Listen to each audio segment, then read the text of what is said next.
Place à notre invitée Isabelle Mazelin. Bonjour. Bonjour. Vous êtes adjointe à la culture au Relais Quirion et vous organisez pour la 3e année consécutive le chapiteau d'hiver qui est installé au Moulin Blanc. Alors que se passe-t-il dans ce chapiteau tout au long du mois de février ? Alors tout au long du mois de février, il va se passer plein de choses, puisque c'est un lieu qui est destiné à des rencontres artistiques avec donc une compagnie qui est la compagnie Tierfest cette année, et donc un lieu privilégié pour se retrouver en ce mois froid. Combien de spectacles alors sont programmés au total ? De nombreux spectacles, je ne peux pas vous dire exactement combien. C'est vrai que l'ensemble du programme est sur le site de la ville du Relais Quirion. Il y a des spectacles toutes les semaines, tous les week-ends.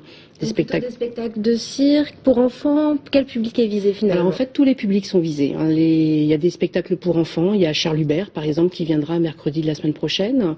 Il y a un carnaval qui est organisé pour eux. Des scolaires qui vont aussi se rendre sous le chapiteau pour assister aux répétitions.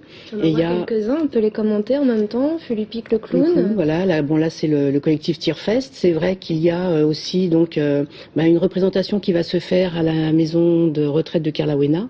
Et puis autrement, évidemment, des associations de la ville qui vont se retrouver sous le chapiteau pour présenter leurs activités.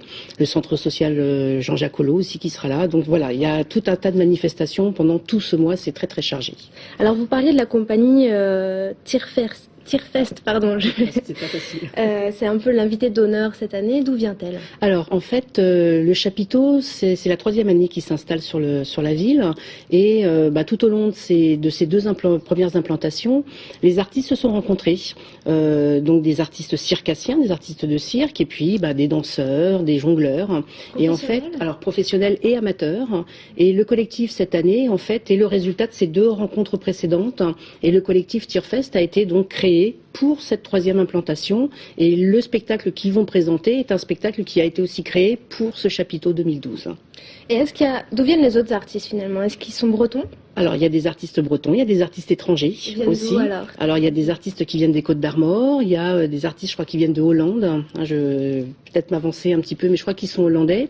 Il y a un danseur breton, il y a un danseur brestois aussi, Charlie. Et en fait il y a des professionnels, les circassiens sont professionnels, il y a des musiciens aussi. Et puis il y a ce danseur de hip-hop qui va venir. Musique, par exemple ça va être surtout de la musique bretonne. Et d'ailleurs l'ouverture du chapiteau qui se fait le 5 février, en fait, ce sera suivi d'un fest-days. Quelle est la vocation de ce festival ? Alors la vocation de ce chapiteau d'hiver, c'est pas tout à fait un festival. C'est vrai que c'est l'idée en fait de la politique culturelle sur le Relais Quirion, c'est de sortir des murs et d'apporter la culture dans tous les quartiers de la ville. Et l'idée du chapiteau, c'est le cirque, c'est itinérant, c'est aussi un cocon. En plein hiver, c'est chaleureux, donc c'est vrai que l'idée était de faire de ce lieu un lieu un peu improbable en plein hiver, donc d'émotions artistiques en fait. Et combien de personnes peuvent tenir dans ce chapiteau alors à chaque spectacle ? C'est un chapiteau qui a une jauge de 300 personnes. Et donc la première année, il y a eu 3500 spectateurs sur l'ensemble du mois. L'année dernière, 5000. On en attend encore un peu plus cette année. C'est vrai que c'est un projet qui paraissait fou au départ et puis qui finalement plaît parce que les gens en février, ils ont envie de commencer à sortir. Ça va devenir un rendez-vous chaque année ? Ça devient un rendez-vous chaque année, oui. Et alors, d'un point de vue pratique, est-ce qu'il y a des tarifs ou est-ce que c'est des spectacles gratuits ? Alors, il y a des spectacles gratuits. Il y en a pas mal. Il y a des spectacles payants aussi. Les tarifs sont au maximum de 12 €. C'est le tarif le plus élevé.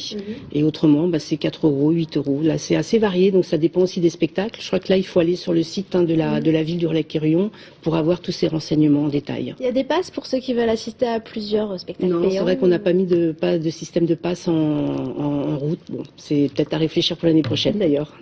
Est-ce qu'il y a un spectacle qu'il ne faut absolument pas louper au mois de février ? Alors je crois que nous sommes particulièrement fiers cette année. Alors évidemment, les spectacles du collectif Tierfest, c'est vrai qu'ils viennent avec leur chapiteau, donc on leur doit aussi d'honorer leur représentation, et c'est en plus d'excellente qualité. Mais je crois qu'on est particulièrement fiers cette année d'accueillir l'ouverture du festival d'impro Subito. Donc c'est le 25 février, et voilà, si j'avais un coup de cœur, ce serait peut-être celui-là.